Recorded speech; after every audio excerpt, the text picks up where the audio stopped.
So now we will see reproductive system of lampreys.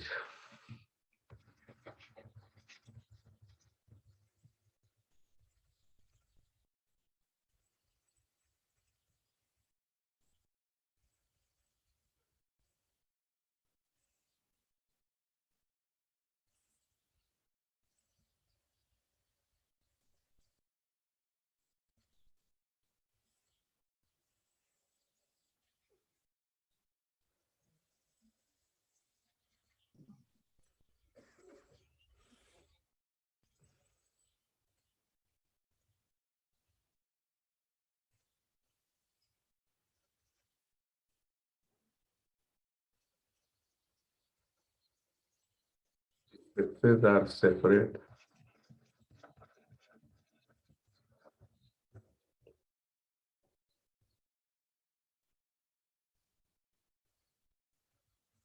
Not throughout the life, in adult life.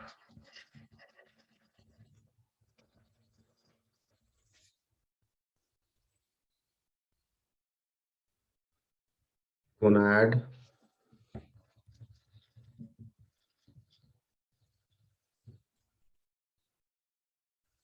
is a large,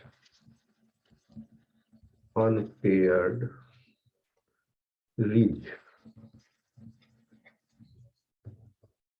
ridge कहते हैं एक उभार को।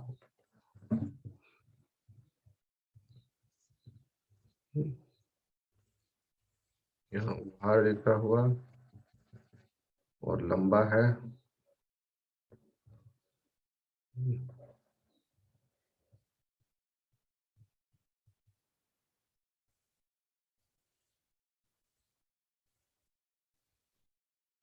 ये तो ऐसा, लेकिन ऊपर से देखें तो लंबा उभार, चोटी है इसकी लेकिन लंबाई में है। रिज इसी को कहते हैं, unpaired ridge. And this is gonad is a large unpaired ridge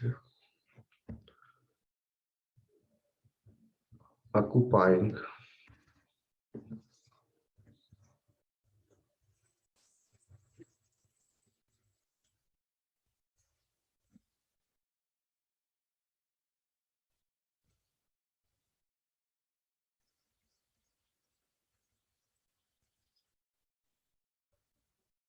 a medial position.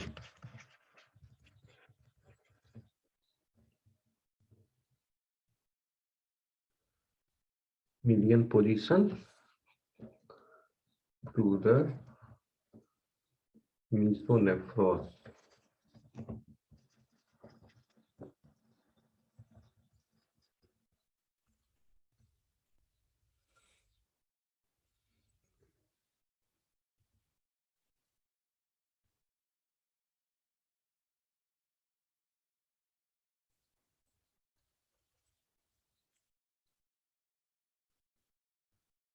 Primordial germ cells,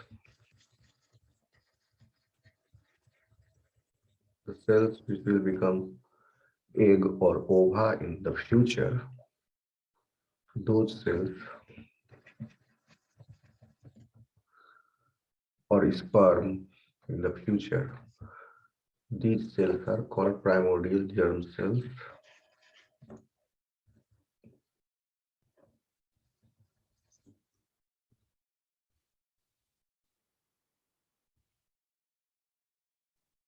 Migrate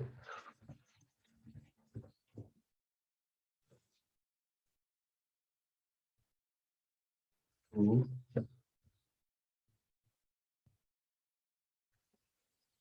gonadal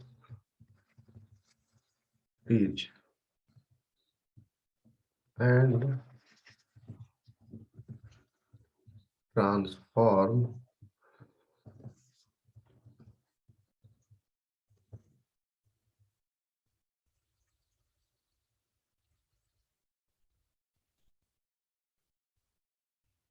transform into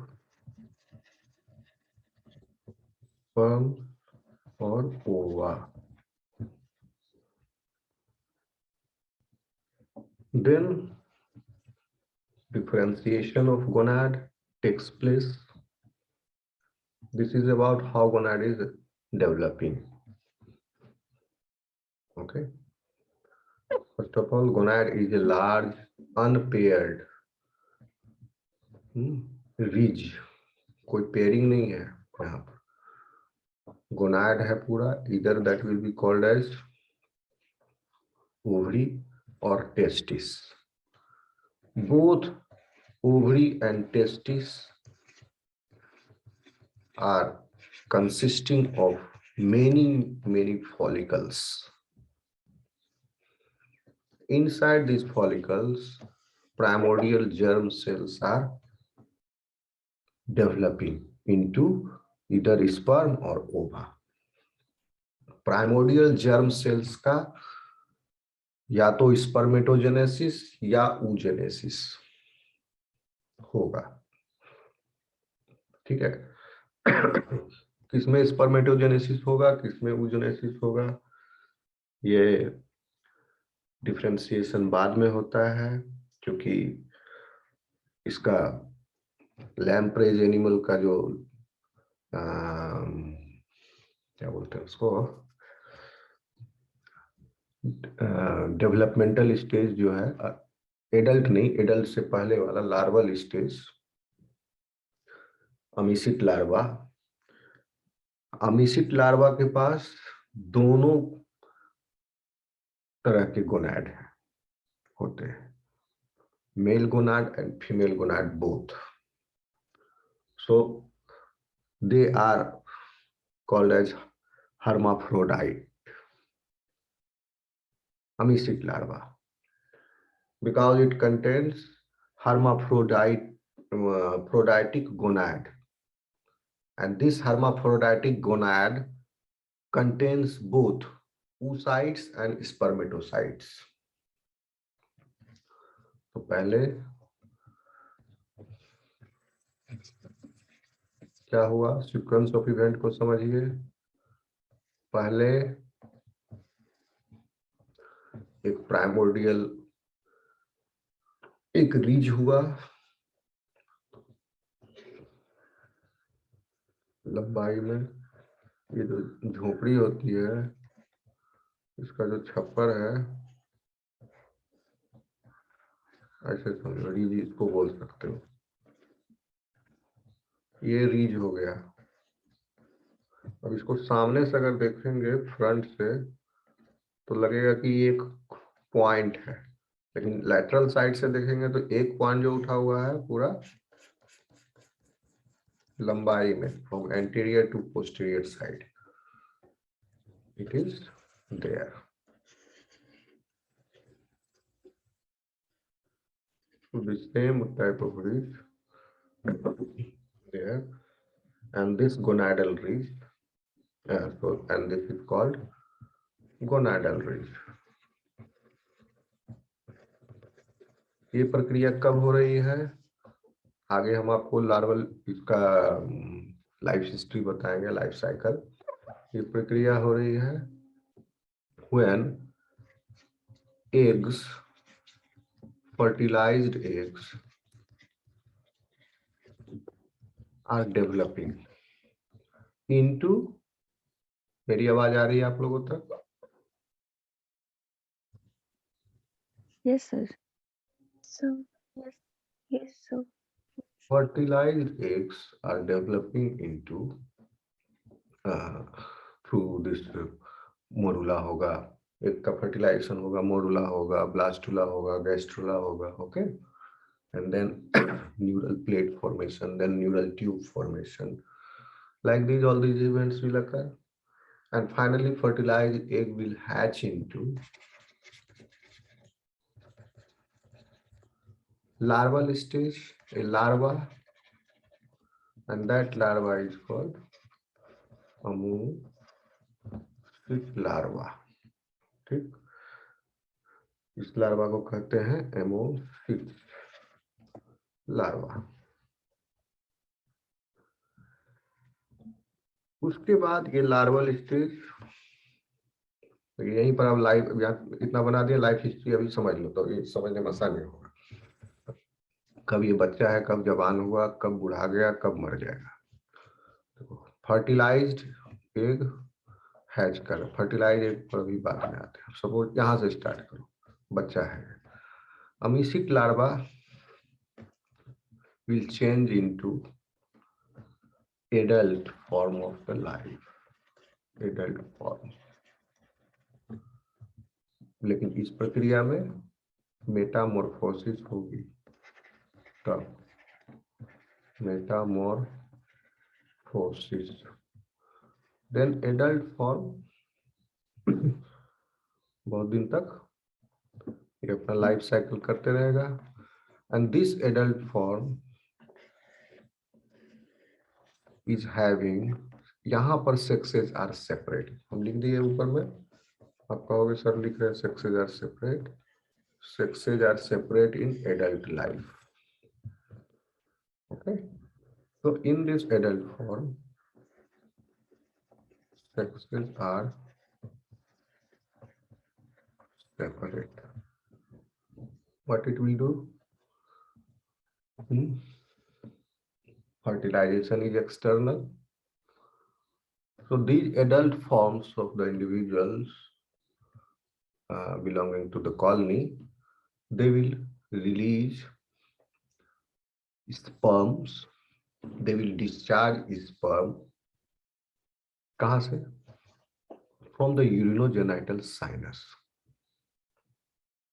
ठीक, यूरिनोजेनिटल साइनस के आगे जो एग्जिट है वो क्लोका है, and the urinogenital sinus ureter is opening, और आपका digestive system is opening, no digestive system is opening in cloaca. So from this urogenital sinus is basically in continuation with body cavity, phylum.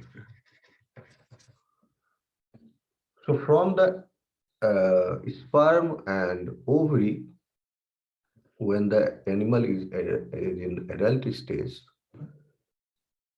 mature sperms and eggs fall into the body cavity. Mature sperms and eggs fall into body cavity. कोई tube नहीं है इनके पास sperm को carry करने के लिए, जैसे in mammals we see vas deferens and in females we see fallopian tube, और in birds reptiles we see oviduct. इस तरह से कोई ट्यूब नहीं है, डायरेक्ट। स्टूडेंट्स आवाज आ रही है मेरी? कथा तो नहीं सुन रहे हो? समझ में आ रहा है? Yes, sir. Yes, Okay. So there is no tube, and these developing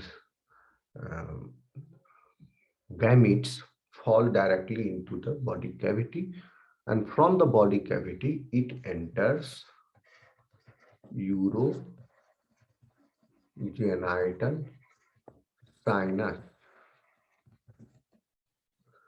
This urogenital sinus has many pores, and that is called as abdominal pores.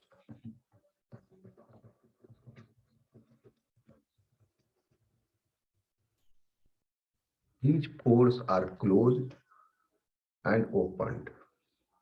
When it senses the enough of mature eggs and sperms has accumulated in the urogenital sinus, then these pores will open, and if it is filled with eggs, then it is called an adult female. If it is filled with egg, then obviously this is female, female lamprey. So in that case, we say spawning. Spawning means thousands of eggs will be laid or will be deposited somewhere in the crevices or in water. Okay, external fertilization water में, क्रिवाइसेज में, कहीं gap में, के पत्थरों के बीच या बरों में, they will deposit their eggs, unfertilized ones, unfertilized यहाँ पर। और अगर मेल है तो they will discharge their sperms. Okay, once the sperm by chance कोई नियर बाय कॉलोनी का कोई दूसरा इंडिविजुअल स्पर्म डिस्चार्ज किया, बगल में किसी फीमेल ने स्पॉन किया नियर बाय, तो that sperm will swim and it will reach to the side where eggs are deposited. और ये एक बहुत ही झिल्ली में होते हैं, सीमेंटेड मटेरियल होता है इनके बीच में, और इस बहुत सारे एग्स एक दूसरे से चिपके होते हैं। तो इससे ये चांस इंश्योर हो जाता है कि इन पूरे सैकड़ों एग्स में से कम कोई एक एग फर्टिलाइज हो जाए। That's why so many eggs are deposited at once. और स्पर्म जब डिस्चार्ज होता है तो सारा स्पर्म, बहुत सारा लाखों करोड़ों स्पर्म एक जगह नहीं इकट्ठा रहता, ये सब तितर बितर हो जाएगा। ये एडेप्टेशन है ताकि कम से कम एक फर्टिलाइजेशन हो जाए, ताकि स्पीशीज का परपेचुएशन हो। स्ट्रेटजी है, नहीं तो ये एक्सटिंक्ट हो जाता है। तो कितना ज्यादा चांस हो जाता है फिर एक्सटर्नल फर्टिलाइजेशन का, बहुत बढ़ जाता है। So many sperms will be discharge. सारे स्पर्म्स के पास अपना हेड है, अपना टेल है, सब अलग अलग हो गया, सब दिशा में दौड़ रहा है। जिसको भी जिस दिशा में मिल गया एग का गुच्छा स्पॉन्ड हुआ, वहां पर वह एक स्पर्म जो है, तो उतने गुच्छे में एग में से किसी न एक को तो फर्टिलाइज कर ही देगा। तो ये सेक्रीफाइस बेकार नहीं जाता है। And this sacrifice is adapted very early in the vertebrate development, vertebrate life, vertebrate evolution, and this is continued, and this strategy is adopted till amphibia, till the aquatic forms of the life. You see, फिर गनाथोस्टोम्स में भी है, कॉन्डिस्थिस में, ओस्टिस्थिस में, and आपका amphibians में you see. उसके बाद टेरेस्ट्रियल लाइफ आ जाता है, जिसमें फिर इंटरनल फर्टिलाइजेशन हो जाता है, रेप्टिलिया ऑनवर्ड्स। तब बड़ा बड़ा टेरेस्ट्रियल लाइफ हो गया, तो बड़ा बड़ा अंडा का जरूरत है, with 4 extra embryonic membrane suited for the development in the terrestrial life, terrestrial habitat, land पर। लेकिन है एनिमल पानी में, तो पानी में रहने वाले ये सारे जीव जंतु जो है वर्टिब्रेट, सबका सेम स्ट्रेटेजी है, एक्सटर्नल फर्टिलाइजेशन। और ये प्रिमिटिव वन है, यहीं से आप देखिए स्ट्रेटेजी स्टार्ट हुआ। तो ये it will be spawned eggs will be fertilized by the sperms which are moving randomly after their discharge, and then once the fertilization happens,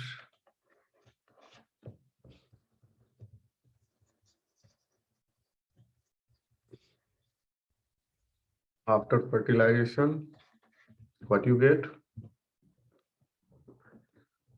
Hello. After fertilization, what you get?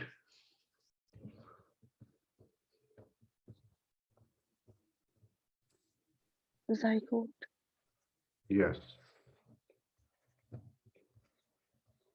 Zygote. Now this zygote will develop into embryo through the stages of morula first, then comes blastula, then comes gastrula. After gastrula, neural plate formation will occur, then neural tube formation will occur. Okay.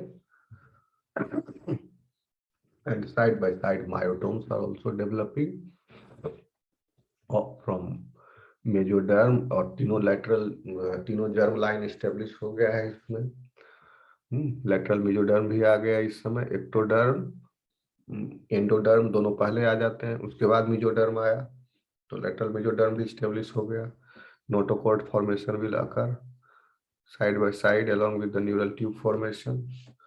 So after all these events development, this will hatch because this is zygote, spherical. ठीक है. So from this actually इसमें क्या होता है, blastopore जो है वो बन जाता है एनस. ठीक है. क्या है ये ब्लास्टोपोर? एनस बनने वाले एनिमल्स क्या कहे जाते हैं? जिनमें एनस पहले बनता है, माउथ बाद में बनता है. ओके, रिकॉल कर लेना. क्या कहते हैं? ड्यूटेरोस्टोम्स कहते हैं, भूल गए? Yes, sir. Protostome, deuterostome. हाँ, जिसमें माउथ पहले बना उसको प्रोटेरोस्टोम्स और ये ड्यूटेरोस्टोम. प्रोटोस्टोम्स, थोड़ा स्पेलिंग चेक कर लेना. तो ड्यूटेरोसोम्स उसको कहते हैं जो जिसमें एनस पहले बना. तो ब्लास्टोपोर, ब्लास्टोसील हुआ, ब्लास्टोपोर हुआ, और ब्लास्टोपोर मूव्स डॉर्सल, पोस्टेरियो डॉर्सली, पीछे की तरफ घूम जाता है. मतलब है ऊपर में ही लेकिन है पीछे की तरफ. ये हो गया डोर्सो पोस्टेरियर पोजीशन, है ऊपर में लेकिन पीछे की तरफ. ये हो गया डोर्सो एंटीरियर पोजीशन, है ऊपर आके. तो इस तरह से होता है. And then after it at the end of all these events it hatches into larva. It hatches and the larva emerges out, and that larva is called a mycete larva. And this larva will then completes its life, not life, this is so, when favorable conditions come, then that larva metamorphose into adult. तो larval stage में ये हो सकता है 4 साल 5 साल तक भी रह जाए. 3 to 4 years लिखो. 3 to 4 years तक लार्वल स्टेज में हो सकता है व्यतीत करे. तो एक सिग्निफिकेंट पोर्शन ऑफ इसका लाइफ का है ये अमीसिट लार्वा स्टेज. और उसके बाद फेवरेबल कंडीशन के बाद ये लार्वा मेटामॉर्फोसिस होकर के फिर एडल्ट फॉर्म बन जाता है. हम आपको बताएंगे अभी मेटामॉर्फोसिस में क्या क्या चेंजेस होते हैं, अमीसिट लार्वा में क्या क्या है खासियत है. इसके बाद पहले ऊपर से आप समझ लो. तो ये सब हो कहाँ रहा है, समुद्र में कि खारे पानी में कि मीठे पानी में? एडल्ट फॉर्म को रहना पसंद है समुद्र के खारे पानी में, और अमोसिट लार्वा को रहना पसंद है मीठा पानी में. तो होता क्या है? और इसके डेवलपमेंट के लिए भी ये सारे जो स्टेजेस हैं, इन सारे डेवलपमेंटल स्टेजेस के लिए सी का जो सॉल्टी वाटर है that is not suitable.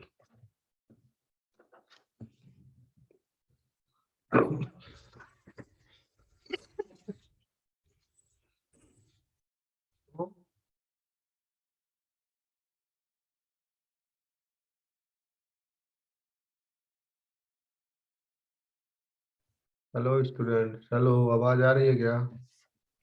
Yes, sir. Yes, sir. Disconnect हो रहा है. एनीवे नहीं, नेटवर्क का कुछ. कहाँ तक आप सुने थे? आप बता रहे थे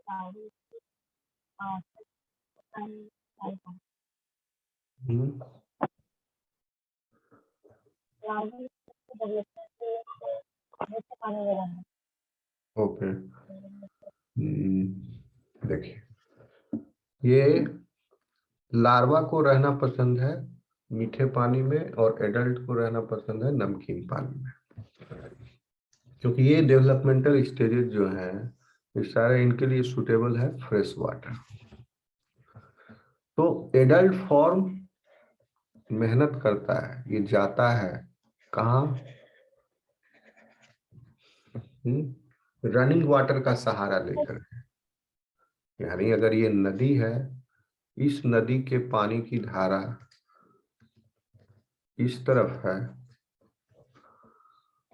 देन इट विल गो, और ये समुद्र है, नदी का मुहाना समुद्र से मिल रहा है, यहाँ पर खारा पानी और मीठा पानी मिल रहा है, खारा पानी मीठा पानी मिल रहा है। तो ये आएगा तैरते हुए इधर से, आपको बताया ही, इसके पास ऑर्गन है, पानी किधर से आ रहा है उसको पहचान लेगा, लेटरल लाइन सिस्टम। तो धारा के यहाँ पर तो स्टेगनेंट वाटर है, इसमें जो पानी में समुद्र में जैसी लहर होती है वैसे है, लेकिन पानी बह के किधर से आ रहा है वो इसको पहचान लिया, वो इधर, और धारा के विपरीत दिशा में ये चला जाएगा। धारा के अब ये बहता पानी है, नॉट द स्टेगनेंट वाटर, धारा के विपरीत दिशा में चलते चलते ये सुटेबल जगह खोजेगा, नदी के किनारे पर कहीं इसको मिल गया पत्थर वत्थर, तो एक बिल जैसा बना लेता है, फरो टाइप का, विथ ग्रेवल्स एंड स्टोन्स, एक समझ लो घोंसला टाइप का, and it will spawn there, spawning कर देगा वहां।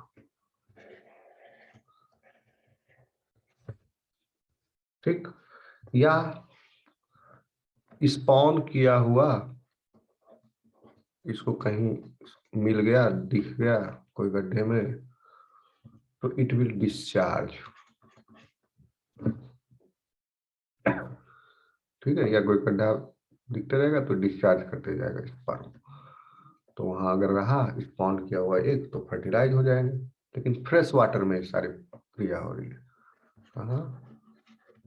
फ्रेश वाटर में। ठीक, कहां से कहां तक, ये एडल्ट फॉर्म के सिलोम में तो बन बन के गिर रहा है, स्पर्म एंड एग ये सब तो चल रहा है, पानी खारे पानी में है तब भी हो रहा है ये सारी चीजें। जब इसको अंडा देने का समय आएगा तब यूरिनोजेनाइटल साइनस इज फुल, ठीक है, abdominal pores are trying to get open, that time it will feel like depositing eggs, और ये जाएगा पानी के विपरीत दिशा में और एग को डिपॉजिट कर देगा अगर ये फीमेल है तो, और यहां से स्पॉनिंग ऑनवर्ड ये फ्रेश वाटर में हो रहा है। उसके बाद ये फर्टिलाइजेशन भी हो गया यहीं पर, फर्टिलाइजेशन होने के बाद ये अमीसिट लार्वा बनेगा भी यहीं पर, और अमीसिट लार्वा हैच करके निकल के आया और वो फ्रेश वाटर में ही रहना पसंद करेगा। और अमीसिट लार्वा क्या करेगा, बहता पानी है वो खोजेगा स्टैग्नेंट फ्रेश वाटर, कोई लेक मिल जाए उसको, कोई गड्ढा मिल जाए, तालाब मिल जाए, है ना, और अमीसिट लार्वा ही बहता पानी को जाएगा उल्टा दिशा में या सीधा दिशा में, जिधर भी चाहे जा सकता है। इसका बेसिकली मकसद है खोजना कोई स्टैग्नेंट फ्रेश वाटर, और उसमें तालाब में या कुछ में जो इससे जुड़ा होगा नदी से, वहां जाके वो रहेगा अमीसिट लार्वा, और वहां पर ग्रो करेगा। समझ में आ रहा है? Yes, sir. देन अमीसिट लार्वा का जब फेवरेबल टाइम आ गया, 3-4 साल हो गए, तब वो वापस लौटेगा नदी में और पानी की साथ वाली धारा में, विपरीत में नहीं, साथ वाली धारा में जाएगा और समुद्र में चला जाएगा। समुद्र में जाते के साथ मेटामॉर्फोसिस विल स्टार्ट, और वह एडल्ट में चेंज हो जाएगा, पेट्रोमाइजो। एडल्ट में चेंज होने का मतलब है